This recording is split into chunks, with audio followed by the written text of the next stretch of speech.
Agora, um novo escândalo que envolve o governo ditatorial venezuelano. O ex-chefe do serviço secreto do país, Hugo Carvajal, que foi preso na Espanha em setembro, fez graves acusações contra o governo da Venezuela. Ele escreveu uma carta divulgada, na verdade, essa semana. O ex-general revela que partidos de esquerda da Europa e também na América Latina foram financiados ilegalmente pelos ditadores Hugo Chávez e Nicolás Maduro. Segundo ele, entre os beneficiários estão a atual vice-presidente da Argentina, Cristina Kirchner, e o ex-presidente Lula. Hugo Carvajal, apelido El Pollo, o frango em português. Este homem de 61 anos, ex-general do Exército da Venezuela, está à frente do novo escândalo do regime chavista. Carvajal foi preso no mês passado na Espanha, depois de passar 2 anos desaparecido. Ele vivia escondido em Madrid, numa espécie de bunker. Os agentes tiveram que quebrar a porta da casa, já que havia uma barreira para conseguir entrar no local e a porta era blindada. Estava todo o tempo em nosso país e a cada 3 meses trocava de casa para evitar ser detectado. Se submeteu a diversas cirurgias estéticas e utilizava disfarces para passar despercebido e também para os passaportes falsos que utilizava. Por que tanto medo? O que Hugo Carvajal teria a contar sobre a Venezuela? É o que as autoridades agora começam a descobrir.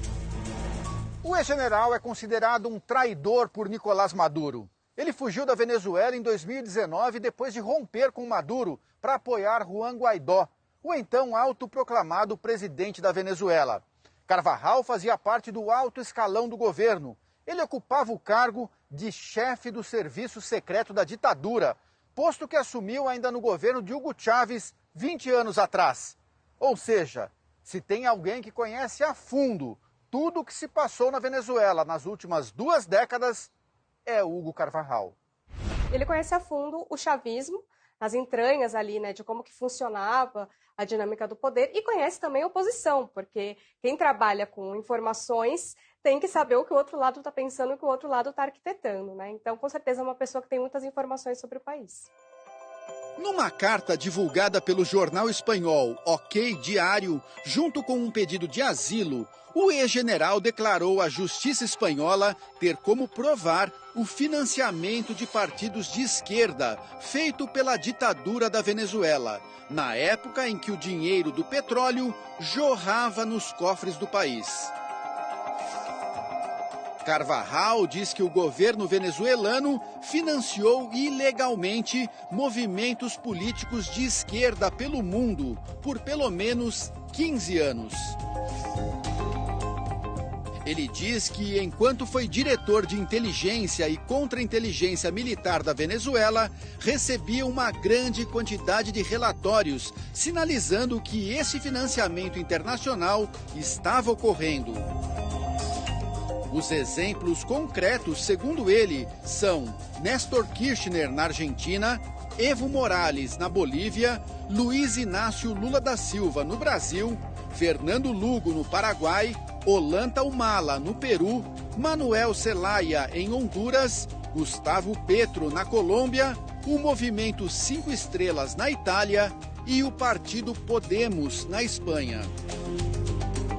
Um desses supostos financiamentos ganhou destaque na mídia mundial em 2007.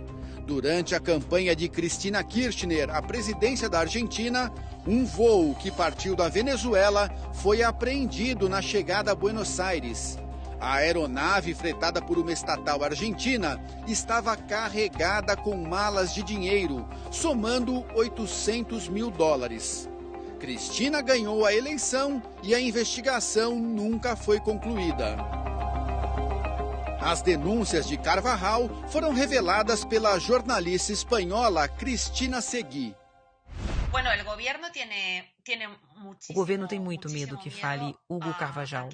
O chavismo roubou o país, aproveitou os recursos naturais do país e entregou a Cuba, a China e entregou a Rússia. Estamos falando de financiamento ao narcotráfico. Isso é o que financia as campanhas eleitorais dos líderes de esquerda como Lula. De acordo com o relato do ex-general, o dinheiro para os partidos de esquerda era enviado em malas diplomáticas, um sistema oficial de correspondência entre governos e embaixadas. Carvajal, que diz ter provas das denúncias, afirma que a última vez que soube deste tipo de operação foi em julho de 2017. A jornalista espanhola conta que empresários e banqueiros também teriam ajudado a financiar essas operações. Há empresários, há banqueiros, há toda uma rede logística que faria o possível para que Lula tivesse efetivamente esse dinheiro. Juan Carlos Escoté, presidente do banco venezuelano Banesco, seria um desses banqueiros. Um economista, um empresário venezuelano chavista, orgulhoso de compartilhar com Chávez e com Maduro, e que seria a chave em toda essa lavagem de dinheiro. Outro ponto nebuloso na história recente da Venezuela, que Hugo Carvajal pode ajudar a esclarecer, é a suspeita de envolvimento do regime chavista com o narcotráfico colombiano.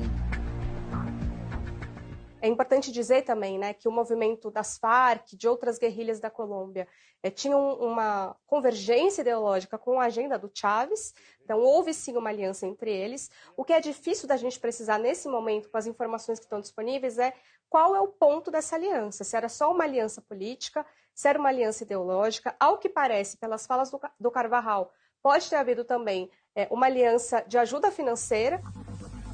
Segundo o DEA, a Agência Americana de Combate ao Narcotráfico, a ditadura na Venezuela dava apoio logístico aos traficantes da Colômbia em troca de dinheiro.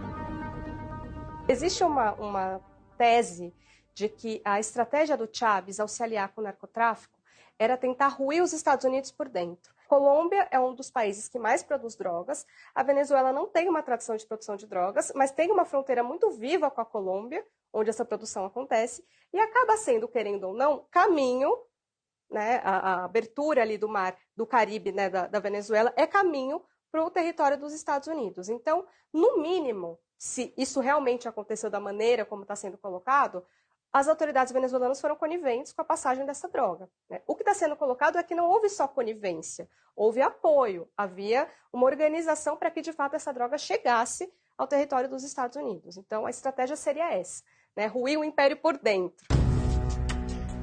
Na última sexta-feira, a terceira sessão do Tribunal Nacional concordou em suspender a extradição de Hugo Carvajal aos Estados Unidos.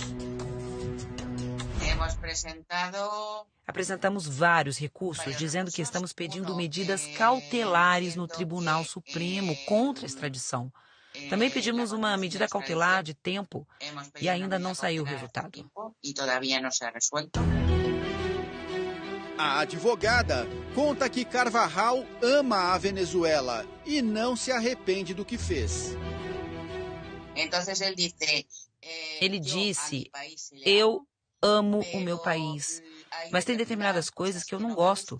E por colocar importância nas coisas que não gosto, foi por isso que não pude ficar. Se eu podia lutar aí dentro, eu teria ficado na Venezuela e teria sido muito mais fácil, mais cômodo. Não teria problema com nenhuma extradição. O que queria era ajudar o meu país, da forma que considerei melhor. Se me equivoquei ou não me equivoquei, o tempo dirá. A nossa produção procurou o ex-presidente Luiz Inácio Lula da Silva.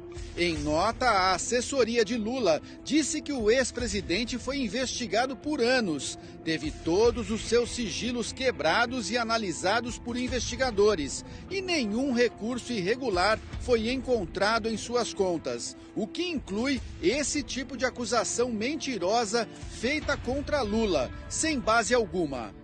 Afirma ainda que o ex-presidente venceu na justiça todas as falsas acusações feitas contra ele, não tem nenhuma condenação e plenos direitos políticos. A vice-presidente da Argentina, Cristina Kirchner, e o banqueiro venezuelano Juan Carlos Escoté também foram procurados e não responderam à nossa reportagem. Nos Estados Unidos, onde Hugo Carvajal é acusado de tráfico de drogas e lavagem de dinheiro, as autoridades aguardam o desfecho.